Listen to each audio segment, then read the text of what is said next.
আম্মু আমাকে অনেক কষ্ট দিয়েছে, বাট আমি এখন কিছু মনে রাখি না। এখন মাঝে মাঝে হয়তো আম্মু কল দেয়, অন্য তো কেউ দেয় না। হাজার হলো মা অনেক কষ্ট দেয়, অনেক কথা বলে আমার কারণে, বাড়ি থেকে চলে আসে। তারপর আমি সবার সুখের জন্য আমি এখন বাড়ি থেকে ডাকাতে আসি। মানে এতটা অবহেলা যদি আব্বু আম্মুর কাছ থেকে পায় কোনো মেয়ে, অবশ্যই সে কাজ করবে। আচ্ছা, সেইটা কি আমাদেরকে বলা যাবে মূলত কি ইস্যুটা ছিল? বলা যাবে না? ফ্যামিলির কোনো সদস্য কি তোমার কেয়ার বা তোমার দায়িত্ব নেয়নি এমনটা কোনো কিছু? হ্যাঁ, কেউ আমার দায়িত্ব নেয়নি, আমার দায়িত্ব আমার উপর। আম্মু মাঝে মাঝে কল দেয়, আম্মুর সাথে কথা বলে, আর বড় বোন কল দেয়। তো যাদের পয়সার প্রয়োজন হয় তখন মনে করে, নয় না। মানে পয়সা কি তোমার বাবা বা তোমার ফ্যামিলির অন্য কেউ সাপোর্ট করে না তোমার মা বোনকে? না, আমাকে কেউ সাপোর্ট করে না, আমার ফ্যামিলি অনেক ভালো না, তাদের প্রয়োজন হয় না। কিন্তু আম্মু আমাকে মাঝে মাঝে কল দেয়। কিন্তু আমার বড় বোন, মানে ওর বিয়ে হয়েছে, মনে করি জামাই করে থাকলে, জামাই একটু তেরিং বিরিং করলে একটু মাঝে মাঝে বলে, রূপা আমি কিছু টাকা দিই, একটু কিছু প্রয়োজন হলে কল দেয়, নয় দেয় না, মনে করে না। এটাই অপ্রয়োজনীয় জিনিস আমি। না, অবশ্যই তুমি অনেক ভালো একটা ফ্যামিলির মেয়ে। হ্যাঁ, তোমার কথা এবং আমরা যখন প্রোগ্রামটা শুরু হওয়ার আগে আমি তোমার সঙ্গে কথা বলে বুঝতে পারছি যে কেন হঠাৎ করে তোমার তো এখন ছিল ক্লাস করা, ফ্রেন্ড সার্কেলের সাথে চলা বা ফ্যামিলির সাথে চলা, কিন্তু এখন ফ্যামিলি থেকে তুমি টোটালি আলাদা হয়ে গেছো। তোমার ফ্যামিলির একজন বড় সবাই যারা আছেন তারা সবাই ভালোভাবে সেটেল হয়ে গেছে। সবার পিছনে একটা না একটা কিছু থাকে, আমার পিছনে আছে অতীত। আসলে আমরা ওই পিছনটার যদি একটু ঘটনাটা আমাদের বলতে, কারণ প্রত্যেকটা মানুষের না একটা জীবনের গল্প থাকে, আর সব থেকে না বলা কথাগুলো একসময় পাহাড় হয়ে যায়। হ্যাঁ, ওই পাহাড় বোঝা যখন মানুষ কেউ বইতে পারে না, তখনই একটা দুর্ঘটনা ঘটে লাইফের। তো আমরা চাই যে আমাদের দর্শকদের মাঝে বা আপনার মনের বা তোমার মনের সেই কষ্ট, চাপা কষ্টগুলো যদি একটু শেয়ার করতে, ইভেন এমনও হতে পারে তোমার ফ্যামিলির কেউ এই অনুষ্ঠানটি দেখছে। হ্যাঁ, তো তোমার ফ্যামিলির কেউ তো তোমার সেই কষ্টের কথাগুলো, কেন তুমি এমন হয়েছে যে দেখা যাচ্ছে তুমি বা তোমার ফ্যামিলির দুইটা মিউচুয়াল করতে পারো নাই, তো এমন হতে পারে আমাদের অনুষ্ঠানের সেই কথাগুলো, যে কথাগুলো তারা কেউ তোমার কথাগুলো শুনে নাই, সেই কথাগুলো তাদেরকে তুমি তুলে ধরো। আমার ফ্যামিলিতে আমার দুই ভাই, আমার আব্বু আম্মু, আমি আর আমার ছোট বোন থাকতাম। বড় ভাই ঢাকা মিরপুরে থাকতো, দুয়ে তখন পড়ালেখা করতো। প্রায় 3 বছর আগে ও মিরপুরে ছিল। আর ছোট ভাই বাড়িতে ছিলাম আমরা। তারপর একটা দুর্ঘটনা ঘটে, যাই হোক ওইটা বলবো না, ওই বাকিটা বলি। তারপর দুই ভাই বোনের ঝগড়া করি, আমি আর আমার ছোট ভাই বলি আর কি, বড় ভাইয়ের পরে যেটা ওইটাকে ছোট ভাই বলি। ওর নাম হচ্ছে সুজন। তো আমরা দুই ভাই বোনের ঝগড়া করি, ঝগড়া করার পরে ও বাড়ি থেকে চলে আসে আমার জন্য।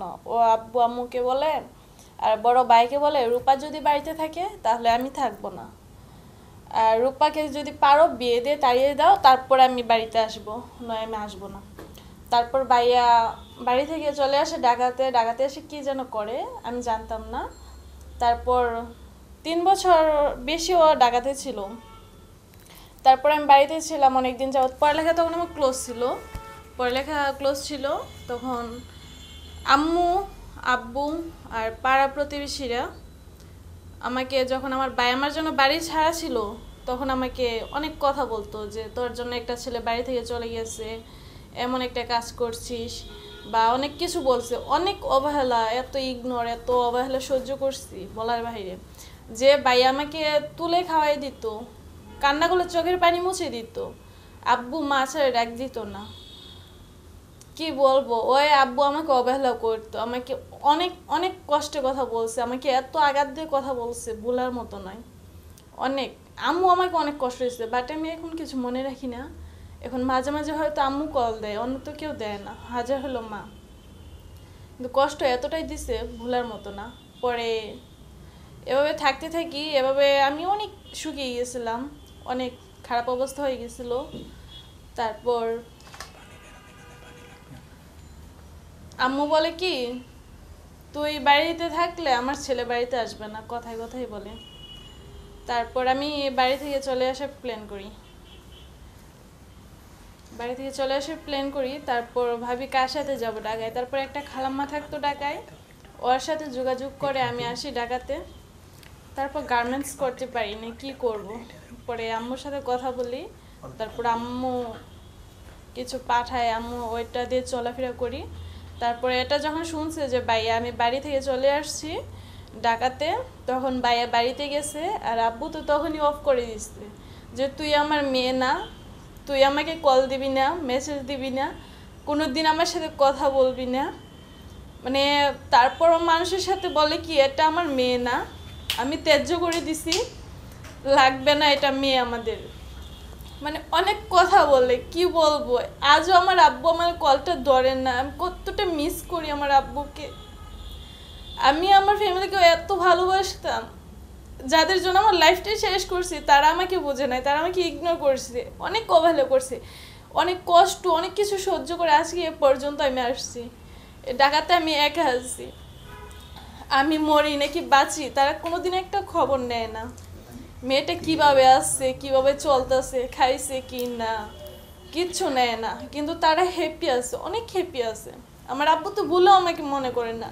আর আমার বাইকটা এত নিষ্ঠুর হয়েছে যে বোনটার সাথে কথা বলে প্রয়োজন মনে করে না। আচ্ছা, এইখানে এই বিষয়টা মানে ভাইয়ের মানে চোখের মনি থাকে বোনরা, আর আমি জানি যে সম্পর্ক একটা টিকে রাখার জন্য বাবা মার পরে বোনরা নাকি ভাইদের সম্পর্ক টিকে রাখে। হ্যাঁ, তো আমরা সেই প্রশ্নে যাব, প্রশ্নটা পর্যন্ত একটু দর্শক আমাদের সাথেই থাকুন। আচ্ছা, তো এখন যদি আমরা বলি যে তোমার ফ্যামিলির কি এখন ফ্যামিলি থেকে তুমি কতদিন ডিস্টেন্সে আছো? ফ্যামিলি থেকে আমিও ঢাকাতে আসছি অনেক বছর গেছে, আমার যখন 16 বছর আমার সাথে এমনটা ঘটছে। এখন 18, এখন কত, তখন তো তুমি অনেক ছোট, মানে বাচ্চা একটা মেয়ে। আর এত বাচ্চা মেয়ের সাথে ভাই, তোমার ভাই তখন মানে মেডিকেলে পড়তো এমনটা বললো না? আর বড় ভাই তো মেডিকেলে পড়তো। আচ্ছা, বড় ভাইয়ের সাথে ভালো সম্পর্ক ছিল, বড়টার পরে ছোটটা। আচ্ছা, মেজো ভাই আর কি। হ্যাঁ, মেজো ভাই তোমার সঙ্গে যে রুট বিহেভ করে, হ্যাঁ, তুমি তো আমাকে অনেক ভালোবাসতো। হঠাৎ করে মাঝে কি হয়েছে আমি বুঝি না, এরপর থেকে ও আমাকে দেখতে পারে না, অনেক কষ্ট দেয়, অনেক কথা বলে, আমার কারণে বাড়ি থেকে চলে আসে। তারপর আমি সবার সুখের জন্য আমি এখন বাড়ি থেকে ঢাকাতে আসি।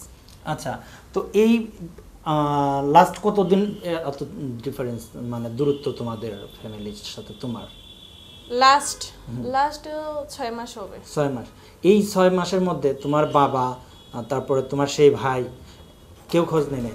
তোমার ভাইয়ের বয়স কত ছিল আর তোমার বয়স তখন কত ছিল? ওমা, তারা তো আমার অনেক বড়, আমি তো ছোট। আচ্ছা, তো এখন তুমি বাচ্চা একটা মেয়ে, তোমার বাবা তোমাকে কেন বাড়ি থেকে বের করে দেবে? এমনটা তো হতে পারতো যে মেয়ে আমাকে বের করেনি, আমি কথা শুনে ইগনোর, অবহেলা সহ্য করে আর কত। আমার জন্য আমার ভাইয়া বাড়ি ছাড়া, তো একটা বোন চাবে না যে একটা বোনের কারণে একটা ভাই বাড়ি থেকে দূরে থাকুক। অবশ্যই তারা ভালোটা চায়। তারপর আমি বাড়ি থেকে চলে আসছি। আব্বু এর আগে এমনিতে কথায় কথায় বলছিল যে এমন মেয়ে লাগবে না, বাহির হয়ে যা। আচ্ছা, তো কথাটা আমার কষ্ট লাগছিল। বাবা তো মানে হয় না যে সন্তানরা যখন ভুল করে, হ্যাঁ, বাবা মা কিন্তু বড় ভাইরা তারা কিন্তু শাসন করে, আর তাদের শাসন করার রাইট আছে। আই থিঙ্ক আমি মনে করি যে তোমার হয়তোবা তুমি কোনো ভুল করছো, যে সেই জন্য তারা বকা দিছে। আমি অনেক ভুল করেছি। এখন ওই বকা দেওয়ার কারণে কি তুমি বাসা থেকে বের হয়ে যাবা? তুমি একটা মেয়ে, মানে বা আমাদের সামাজিকতার মাধ্যম দিয়ে তুমি কি এটা বুঝো যে তুমি যখন বাড়ি থেকে বের হয়ে যাবে একটা মেয়ে হয়ে, হ্যাঁ, তুমি কিভাবে চলবা? আর একটা ছেলে বের হয়ে গেলে অনেক কিছু সে চলতে পারে, কিন্তু একটা মেয়ে কখনো কিন্তু চলতে পারে। আমি 6 মাসের আগে ঢাকাতে থেকে গেছি অনেক দিন, ওইগুলা মিলে 6 মাস মিলালে 3 বছর হবে ঢাকাতে আছি। তো আমার সাথে একটা ঘটনা ঘটছিল, ওই জায়গা থেকে আমি সবার চোখে খারাপ, ফ্যামিলির চোখেও খারাপ। যারা আমাকে এত ভালোবাসতো তারা ঘৃণা করে, এতটা ঘৃণার পাত্রী হয়েছিলাম যে বাড়ি থেকে না আসা আমার উপায় ছিল না। এক মৃত্যু আর এই পালিয়ে আসা, যদি না আসতাম তো এই জায়গায় মরতে হইতো। আচ্ছা, তো আমরা অনুষ্ঠানের একেবারে শেষ পর্যায়ে, হ্যাঁ, তো যেহেতু প্রিয় দর্শক আসলে কিছু কিছু প্রশ্ন থাকে যে প্রশ্নের উত্তর সবার মধ্যে বা দর্শক শ্রোতার মধ্যে দিতে অসম্মতি জানাচ্ছে, তো আমরা চাইবো না তাকে কোনো তার পার্সোনাল একান্ত সেই প্রশ্নটার উত্তর জানতে। আমরা অনুষ্ঠানে একেবারে শেষ পর্যায়ে বিদায় নেওয়ার পূর্বে তুমি কি তোমার ফ্যামিলি বা তোমার পরিবারের কোনো মানুষদেরকে কোনো মেসেজ বা তোমার না বলা কোনো কথাগুলো বলতে চাও? হ্যাঁ, আমি বলতে চাই। আমি বলতে চাই আমার ভাইয়াকে, আমার আব্বুকে, যে আব্বু, একসময় তুমি বলতা যে আমার ছেলে লাগবে না, আমার মেয়ে হলেই চলবে, আমার মেয়ে আমার লক্ষ্মী, আমার মা। আজ মেয়ের জায়গায় ছেলে তোমার আপন, ছেলেকে আপন করে নিয়েছো। একদিন আমাকে লাগবে, একদিন আমাকে খুঁজবে, আমি ওই দিন আসবো।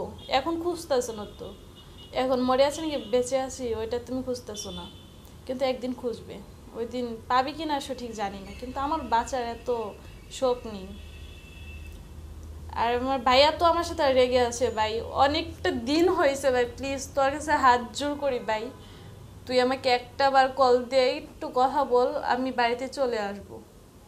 তুই আমার সাথে একটু কথা বল, অনেক দিন হয়েছে তোকে আমি দূর থেকে দেখছি, এতটা বছর হয়েছে, তুই আমার সাথে কোনোদিন কথা বলিস না ভাই, এতটা ভালোবাসতি তুই আমাকে, কিভাবে ভুলে আছিস তুই আমাকে?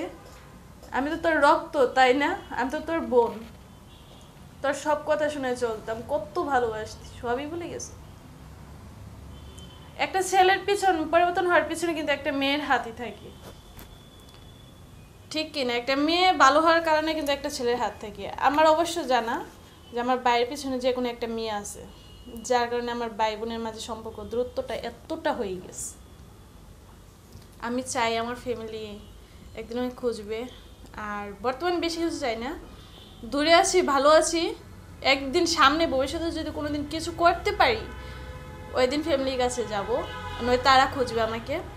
আর আমার ভাইয়া, আমি আশা করি, স্বপ্ন দেখি যে নিজ দায়িত্ব থেকে আমাকে কল দিবে, আমার সাথে কথা বলবে, আমার বিশ্বাস আছে। আপনার ভাই কেন আপনাকে কল দিবে? যেহেতু আপনি তোমার অভিমান করে দুই ভাই বোন ডিফারেন্স অভিমান, আমি অনেক চেষ্টা করছি তার সাথে কথা বলার জন্য, অনেক কিছু করছি, বাট উনি বলে নাই। আমি ট্রাই করছি তার সাথে কথা বলতে, মিলতে, কিন্তু উনি করে নাই।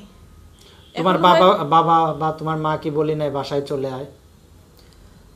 না, এখন তো আব্বুর সাথে কথা হয় না, এখন তো আম্মুর সাথে কথা হয়। আম্মু বলে বাসায় আসো, আমি বলি না, এখন আর বাসায় যাবো না, বাসায় গিয়ে কী করবো, বাসায় গেলে বিয়ে দিয়ে দিবে, এখন তো পড়ালেখা নেই, কোনো একটা কিছু করি না, এখন বাসায় গেলে বিয়ে দিয়ে দিবে, ওই কাজ করে, ঠেলা গাড়ি ঠেলে, গাড়ি চালাই, ওইগুলোর কাছে ঠিস করে বিয়ে দিয়ে দিবে। আর এখনই বিয়ে করবো না, বিয়ে অনেক দেরি আছে, যার কারণে আমি বিয়ের জন্য বাড়িতে যাচ্ছি না, বাড়িতে গেলে বিয়ে দিয়ে দিবে অবশ্যই। দর্শক সবাই ভালো থাকুন, সুস্থ থাকুন, আমরা বিদায় নিচ্ছি, আল্লাহ হাফিজ।